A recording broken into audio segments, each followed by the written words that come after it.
Assalamu ala Rasulil Kareem. Assalamu alaikum everyone, and welcome back to our third roundtable of this month, where we're introducing you to the various research departments that we have at Yaqeen. And this week we have one of my favorite, I might be biased, one of my favorite departments on Islamic thought and history. And today we have a few special guests and contributors to that department, including Dr. Jonathan Brown, who is the director of that department. We have Fatima Knight, Amir Abu Ghudda, and Dr. Awaimer Anjum, who also serve as key members of the department. So today we're going to just look at really briefly what's happening behind the scenes. What does this department work on? And really, why does anyone actually decide to choose a life of studying Islamic thought and history? Why would that be interesting to anyone? And hopefully, based off of hearing these discussions, these moments, these experiences from our researchers, you might be inspired as well to start learning more about Islamic thought and history. So I'll go ahead and pass it off to Dr. Brown, who is now the director of our department. If you can just share some of the reasons that you decided to go into this field, obviously someone as a convert, if there was any personal experiences, moments that got you into it, and what you think we can all learn from your experiences. Assalamu alaikum, everybody. Bismillahirrahmanirrahim.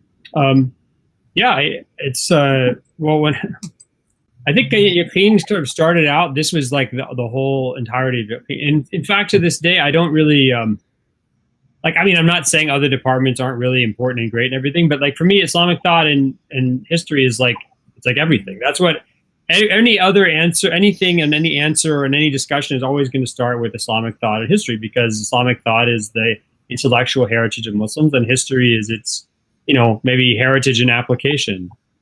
So for me, it's almost hard to imagine not thinking about this, and not just because it's my job as a professor, but also, when I became Muslim when I was 19, and I was in university as an undergraduate, and I just wanted to learn everything I could about Islam, anything I could about Islam, about Muslims, about the Muslim world, everything. I just took every class I could. Middle East history 1 and 2, Islamic, Islam and French literature and culture, Islamic law and society. I took everything I could. I just was so hungry for knowledge. And I think the question that I had, and the question that I still have, and maybe a lot of people have, is, how do I understand what I should do as a Muslim, what I should believe in the world today?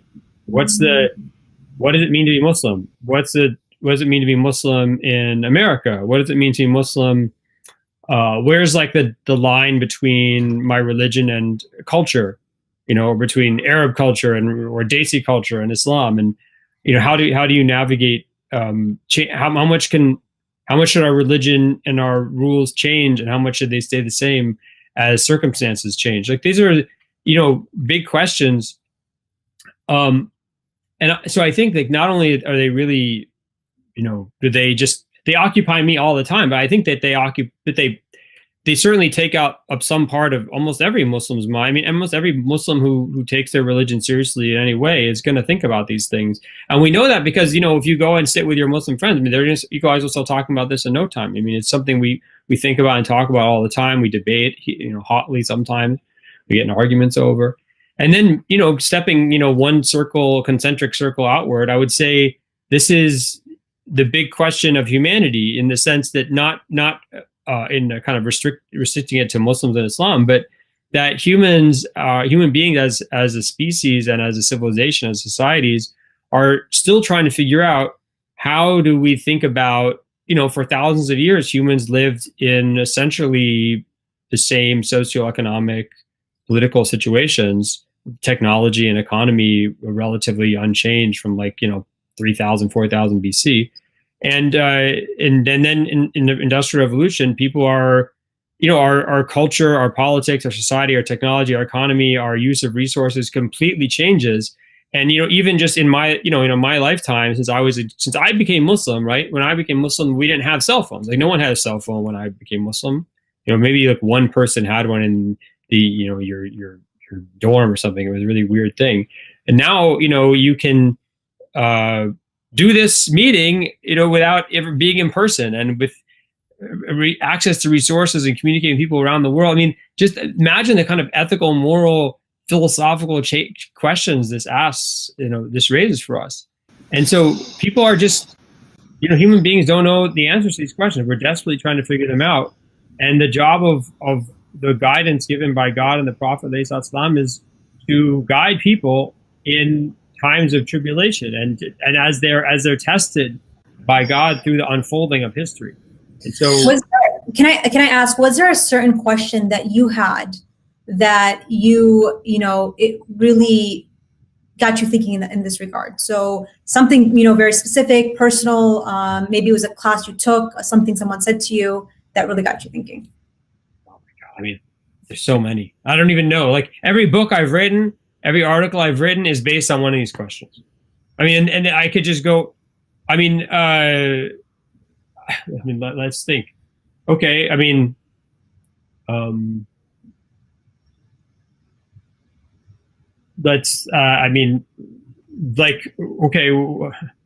basic question. Like, why is it that, why is being Muslim important? Why is it important to believe in God and the Prophet when you can be a good person without doing that? Why does it matter? I mean, this is a basic one. We have this question. All my kids ask me this question all the time, right? So, how do you answer that question? How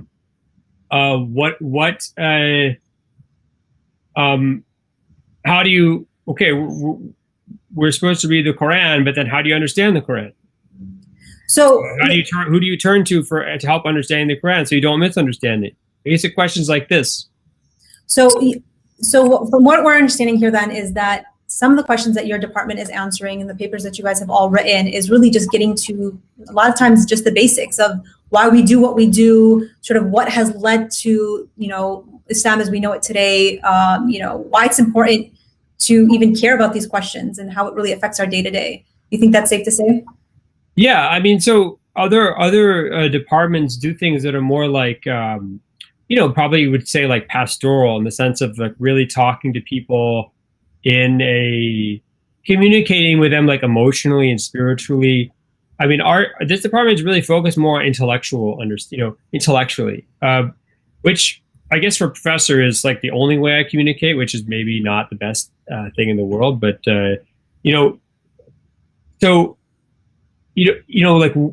when I as a Muslim have a question, like let's just, okay, I mean, like the book I'm writing right now, and for both the essay I'm writing for Yaqeen and the book I'm writing based on that essay, is Islam anti-Black?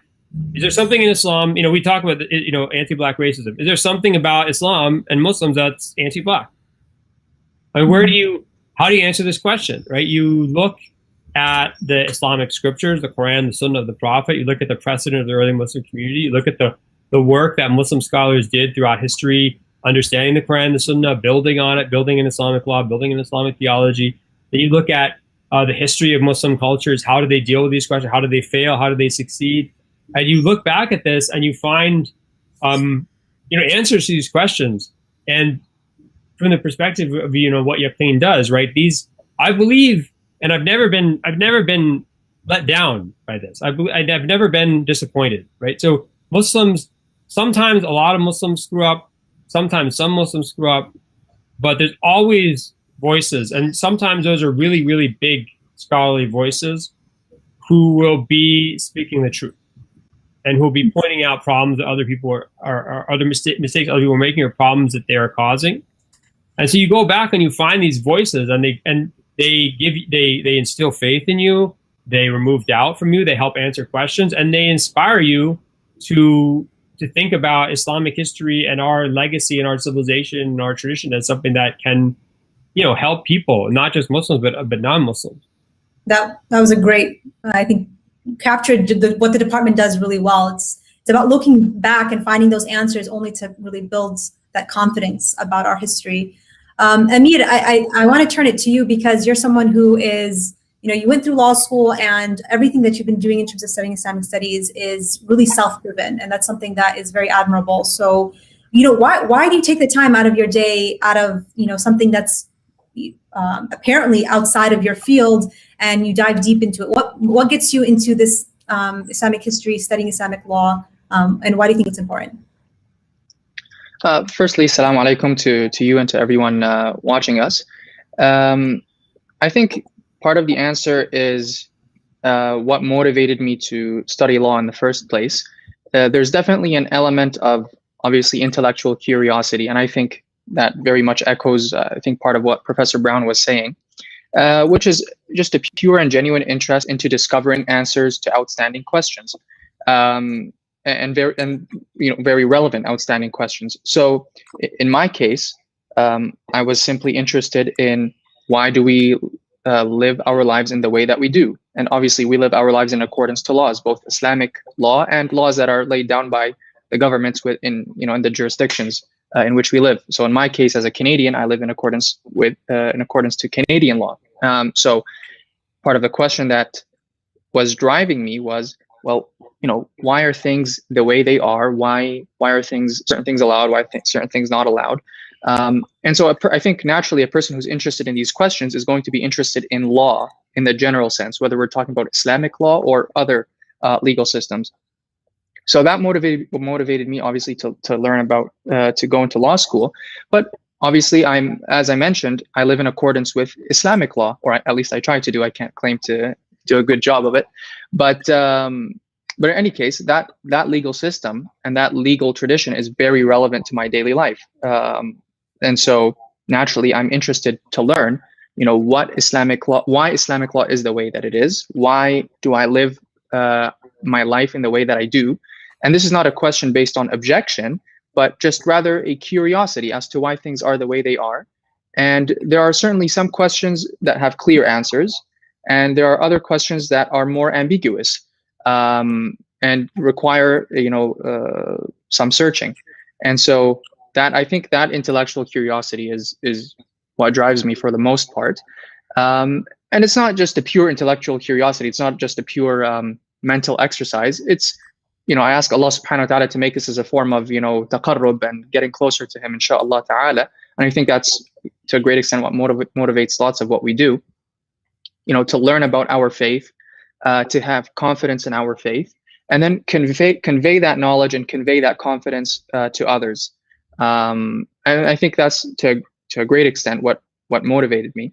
For example, Professor Brown mentioned the question of Islamic law and how it can change from time to time, or whether that can change based on changing circumstances. If only someone wrote a Yaqeen article about that, that would have been would be great. But that's a question that really motivated me to search and to learn about that question and discover answers. And not just in the selfish sense where I just want to learn the answer and move on, but to search for the answer, and definitely writing things up into sort of a paper helps you retain that knowledge, and then from there convey it with others, and hopefully that will instill confidence in myself as a person searching for that answer, and also instill confidence in those who acquire that knowledge as it's conveyed. Awesome. Jazakum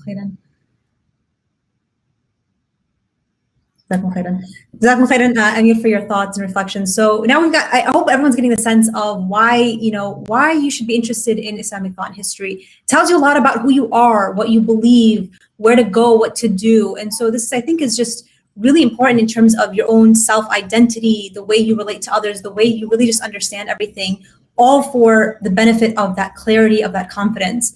And now I wanted to turn to Fatima.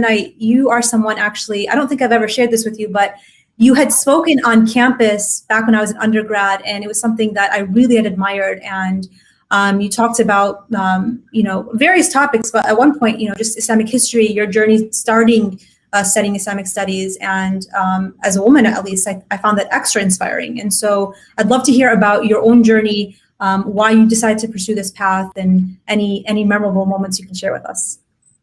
Okay. Perfect. With my thing muted, so I win that award. Alhamdulillah. So I was just saying, I remember that, I believe it was Michigan. My journey to Islamic studies, it sort of happened a little bit spontaneously. So growing up, I always wanted to be a writer.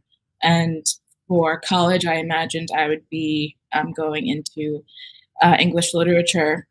But then at some point in high school, I started to get more interested in my religion. And, I think for me, Islam was always something that was sort of special and unique because it was still somewhat rare. So I had a Muslim community that I was a part of, but, in school, being Muslim was being in the minority, sometimes being the only Muslim in my class. So Islam was something sort of precious for me because it was something that deeply connected me to my family. But I think as I started to grow up, I realized that Islam was so much more than what I knew as a teenager, and it was so much more than just the devotion and the observational aspects of it. And so really, there was a catalyst for me because when I was applying to colleges, that was the first year that Zaytuna opened up their applications for their 4-year program. And so this opportunity was presented that, literally had not existed a year before. And at that time, I had started to listen to lectures by Sheikh Hamza, by Imam Zaid, and I became really curious.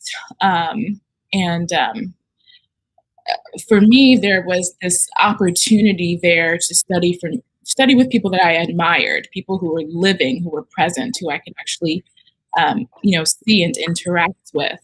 And also, I was still young, so in the back of my mind, I was thinking, I could do this, and then I could do something else. I could do this Islam thing for 4 years, and then, maybe do my literature degree or something like that. But once I started studying Islamic studies, I just realized that it was an ocean, and, seemingly an ocean without shore, and that it just got deeper and deeper and deeper. So, over the course of those 4 years, the more I came to know, the more I realized how much there was to know. And I'm sure this is everyone's experience with studying religion in a systematic way. And so I did that for the 4 years, and then I did comparative religion after that. And then I've continued to study, privately since getting my master's. So yeah, I think, as was mentioned earlier, studying Islam is something that is both intellectually and spiritually fulfilling. And so, an opportunity to do something that, is nourishing on multiple levels of your humanity. It's a really amazing thing. And I think the thing about, Islamic thought and history is that, typically when we talk, just in our normal conversations with people, we tend to generalize, we tend to talk in decontextualized ways, we tend to gloss over things. But I think what history provides, especially if you're doing research into history and writing in history, is you're forced into nuance. If you're doing it with intellectual honesty, you're forced into nuance, you're forced into context, and you have to, delineate and categorize things in ways that you don't normally do when you're just speaking in normal conversation. So I think it's this amazing opportunity to get specific and to add this nuance and this context around things that you thought you knew and understood. History essentially is context, because there are so many ways that we might talk about Islam, or we might talk about Muslims, and then when you use history to sort of add that layer of context, it colors things in a way that we don't typically lend ourselves to thinking about. I think it can very quickly close arguments sometimes. It can very quickly open arguments sometimes and leave us with lots of questions and more things to explore. So that context for me is what makes studying history such an amazing thing. That was quite the perfect segue to our final contributor, last but not least, Dr. Anjum, because you are someone who works extensively on history, and you've started several history projects, even some books in the works that every time someone asks me, do you have a good Islamic history book? I'm like, just wait, one of these days it'll come out, inshallah. And so if you can talk about, obviously your own experiences, but also share your passion behind getting that message and of having Muslims, specifically younger Muslims, older Muslims, learn their history more. Bismillah ar-Rahman ar-Rahim, alhamdulillah, wa salatu wa salam ala rasulillah. Thank you very much for the opportunity. So I'll begin by saying why I think the history and thinking about Islamic tradition, Islamic thought is important to me, and I summarize it usually with this phrase to myself and to my students, that one of the names of Allah subhanahu wa ta'ala is Al-Haq. And Al-Haq has two meanings, both what is true and what is right. And so when we worship Allah subhanahu wa ta'ala, we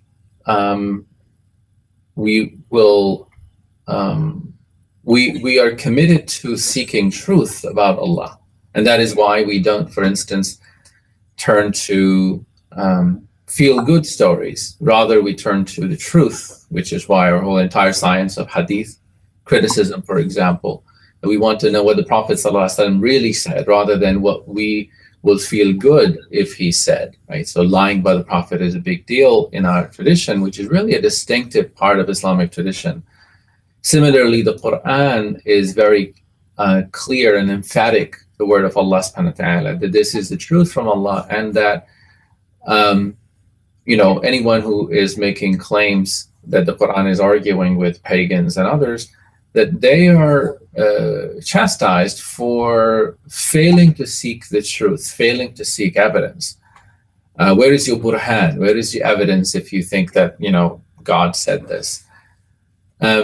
So in a sense, it is the idea of history and scholarship is, and the idea of ilm, right, is central to Islam as a religion, more central than it is to any other religion. In fact, in my view, to any other system of thought, because the ilm is the ilm of Allah subhanahu wa ta'ala, and Islam has this distinctive feature where it connects the idea of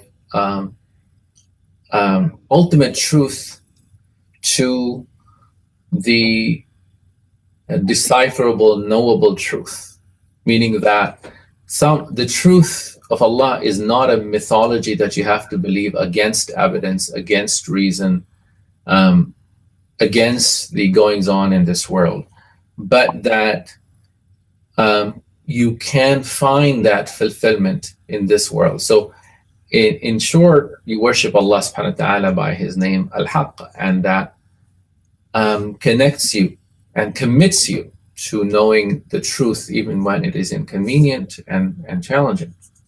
And the best of our tradition, not all of our tradition, of course, Muslim tradition is an account of Muslim thinking and Muslim practices and Muslim polemics, and so it has good and the bad. But I think, as Professor Brown said, that you find in Islamic tradition, it's a profile or transcript of al-amr bil ma'ruf wa nahy anil munkar, commanding of what is right, forbidding of what's wrong. But you find wrong and you find batil and you find confusion in there.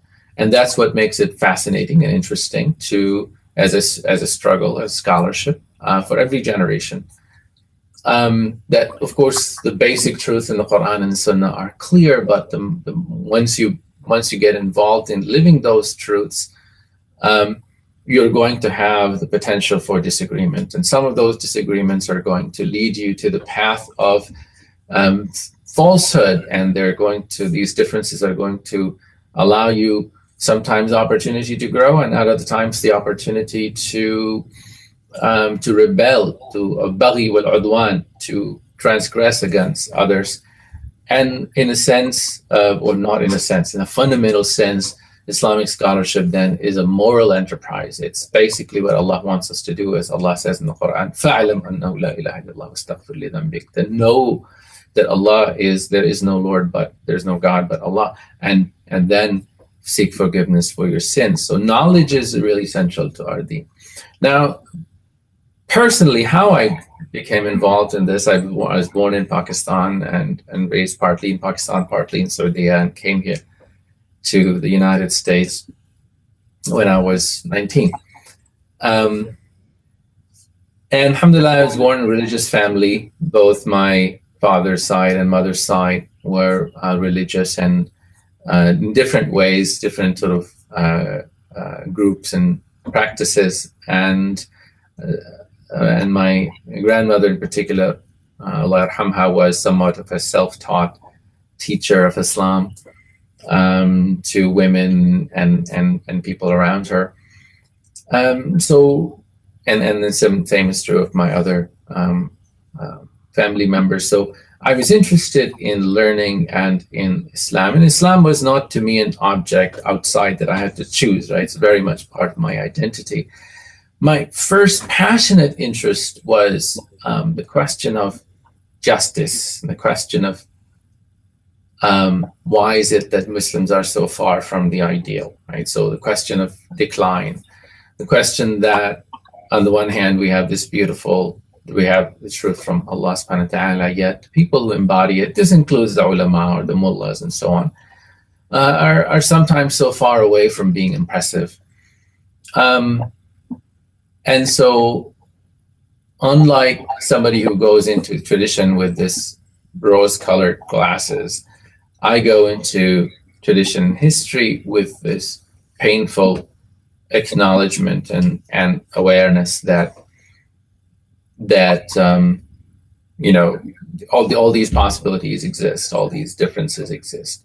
And then the fact that, you know, I'm in Pakistan, very poor, see poverty growing up. And then Saudi, you see a very different kind of society that's sort of, you know, modernizing and relatively wealthy and getting wealthier. And you see human struggle, equality and inequality, inequities. So those questions were really important to me. The question of Muslim Ummah, the question of how to allow Islam to express itself, to live itself. And so I go into the tradition, not sort of searching for identity, but searching for, and I go in with a bit more of a critical eye, thinking, you know, what has gone right, but also what has gone wrong. And that has sort of, that quest has motivated my scholarship, I think, throughout. I think what you mentioned in terms of approaching history with sort of both sets of eyeglasses on is really important, and brings me to our last question that I want to open up to everyone. We have a few minutes left. Is that sometimes it is grim, sometimes it is tough, and it's hard to read this and sort of get that confidence that we're looking for.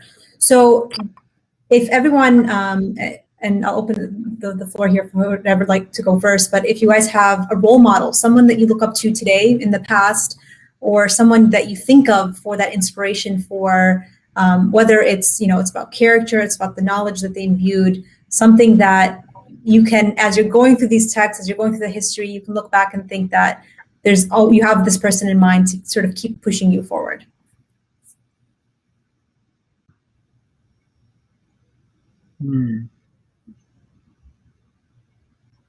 It could be family members, it could be teachers, it could be, you know, people throughout history. Amir, you're smiling. Do you have someone in mind? Sorry, I had myself on mute. Well, the problem is that you're talking about a very broad selection of very suitable candidates, because Islamic history is full of lot of people who offer motivation and inspiration. But for me, frankly, very recently, one individual who has been sort of a strong source of inspiration is Imam Shafi'i rahimahullah ta'ala. And I say this, and the lawyer in me is saying this. I think anyone with a true legal mind would look at Imam Shafi'i and would be inspired by him. He's a true legal mind, and one of the strongest legal minds, I think, in human history. I think if he was an American lawyer, he would have quickly made it to the Supreme Court as a judge. He has the mind of a jurist. He has a clear idea of what the law, how legal reasoning is. He doesn't get distracted by red herrings, and that just sort of clear view, lack of distraction, and very clear legal reasoning, and quwwat al-hujjah, his strong argumentation, I think is an inspiration for anyone with a legal mind, and especially with one who seeks to contribute to the Islamic legal tradition. Awesome. It's a good classic. Fatima, any family members, teachers in specific, in terms of your own experiences that you think of fondly? And you don't have to name anyone by name, but just sort of what is it exactly that they represent that you find valuable that you can turn to? Yeah, it's a bit of a tough question, but and not to sound cheesy, but I mean, I think of Prophet Muhammad ﷺ because ultimately this is all unfolding from him, right? And I think so much of what motivates us when we study history or just studying Islam is, how did we get from there to here? Or what happened in between? What was lost? What was passed on?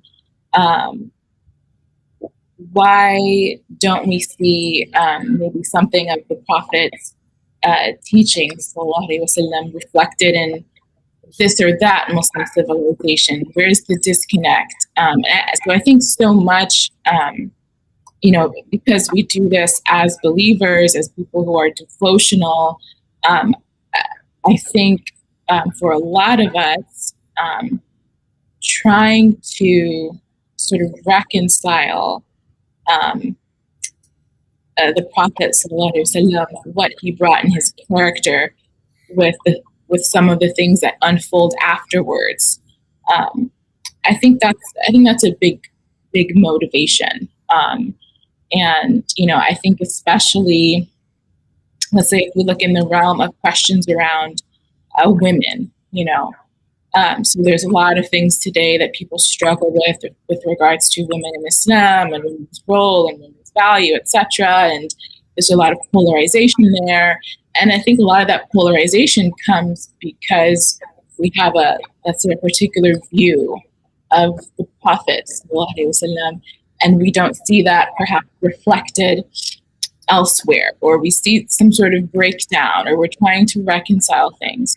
And so I think there's a lot of recovery that we try to do when we look at history and we look at Islamic thought, and we're trying to recover and reconcile so much of what has unfolded, and how it is either a breakdown or something that really does carry on from the time of the Prophet. Okay, I'm making it harder for you last two. It's got to be someone, alive during your time. For me, it's my grandfather. He represents everything in terms of confidence, contribution. If there's doubt, he squashes it. I could talk about him for hours. So, Dr. Anjum, anyone that you can share? Yeah, so there were, alhamdulillah, a number of people that I admired growing up. Maybe not in my own lifetime. There were some as well. My grandmother, Allah yarhamha. But also, I think what she taught me was to question, to think for herself. She was a self-taught scholar of hadith. So rebellion was sort of in her intellectual rebellion. And so I rebelled against her as well. She wanted to make me to take bay'at to Ahli Hadith group that she belonged to, and I said, no way, I'm not doing that, but I'll study everything. And so I think that was one, but also there were some other figures who in the South Asian context were quite important figures. Iqbal was poetry, was very inspiring to me. One person whose intellectual contributions were really remarkable, again, he stood head and shoulder above the other scholars and figures at the time, was Abu al-Madudi, whose Urdu was, his writing, and I was a sort of a connoisseur of Urdu, and I wrote, poetry and whatnot. So, and he was just absolutely beautiful writing and very, very committed person, somebody who was sort of, would take bullets for what he believed, the kind of scholarship commitment you don't see today. American preachers, like many of them, you get an iftar for, Ramadan iftar in White House, they're all standing in a line. But so there was the line, there's the people who, it was very clear that there were people who will take the bullet and challenge the world. And he was certainly one of them. I didn't meet him, but he was still, my parents' generation. Then there were, moving on earlier, I guess I will, if you allow me to go against your condition. I think, of course, what our sister, Dr. Knight, said, absolutely. I think that the question, the Prophet ﷺ has become increasingly, as I have grown in my scholarship, and I've studied a closer and closer, as I get to know him more as a scholar, not through stories, the more I admire him. But growing up, some of the figures, Imam Shafi'i actually is a good honorable mention. But growing up in Pakistan and South Asia, Abu Hanifa was always special. And the reason I found Abu Hanifa as a personally inspiring figure was, if you look at his biographies that were available in Urdu sometime. Now, as a historian, I know that there may be some questions with some of the reports, but I think on the whole, the story holds up, which is his speaking truth to power. So of all the imams, he was the one who permitted rebellion against oppressive rulers. And for me, this was truly inspiring. If you look at, his whole biography, both against the Umayyads and the Abbasids, there's a story in which Al-Mansur builds a central mosque in Baghdad and asks him to administer it to increase sort of legitimacy. And he says, if you ask me to count these pillars, I will not count them for you. And to me, that was always a model of what a true scholar of Islam and true follower of the Prophet ﷺ is. Imam al-A'zam, Allah yarhamah. And another great reason to study Islamic history, you get to see some of those stories and be inspired. All right, Dr. Brown, last but not least, one role model. Yeah, I was thinking so much about this. I think one of the problems is when you get older, and especially when if you kind of come of age and get older in a time sort of since the Arab Spring, a lot of people, a lot of people that you respect for some reasons, you don't respect for other reasons, and there's not so many people around you, or even older than you around you that you have a lot of. Actually, I respect Avamr a lot. I'm probably the only person. I'm only a person who calls him Avamr, which is everyone else calls him other things. I just call him Avamr. I'm not sure what it's Awamer or Avamer or whatever. Avamr. Awamer sounds so much nicer. I respect Avamr a lot. I really have to say this. MashaAllah, man. Hafidhaka Allah. That he's just such a smart guy, and he's so passionate, and he's so thoughtful, and he's a really pious person, and he had a big check is on the way. We discussed this, but you're going overboard now. No, I'm not. I didn't even think about this until right now. I was like, I started. I was like, well, who people I really respect. And then, another person I should respect Omar Suleiman a lot. I respect him a lot. As someone who just really kind of naturally feels like, his religion drives him to take the stances he does. He never feel like he's playing a role, and I really respect that. He's a very it's just his compassion is so genuine. Yeah, I mean, he even answers the phone when I call him to complain about stupid stuff. I mean, he's 10 years younger than me, and I still call him to complain about stuff. I mean, he's and I only got to know him through when he came to talk to me about being in Yaqeen. I'll say one other thing, which was, who was the person I had in my mind? Oh, I was thinking, someone who really had a big impact on me is the Kuwaiti scholar Tariq Swaydan. He really had a big impact on me. I think in a lot of ways, his again, there's this just incredible passion, an earnestness, looking at Islamic history as something that's alive and inspiring and relevant, and also a person with really incredible tawakkul, incredible faith.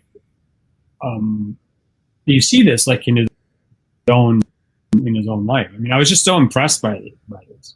And then also, last thing I learned from him, which is that you have to a lot of us, even in little ways or in big ways or medium ways, are looked to be leaders. We have to, it could be something like on the soccer field or going grocery shopping or whatever, that, and that, you have to respond, you have to fill that role. You can't turn your back on the needs of other people. And you have to think about the responsibility you have to other people to help them. And so I think that this really had a big impact on me. I mean, there, like Obama and the other people, we could go into figures in the past who are really impressive. I have a lot of those, but you asked me specifically ones who are alive today.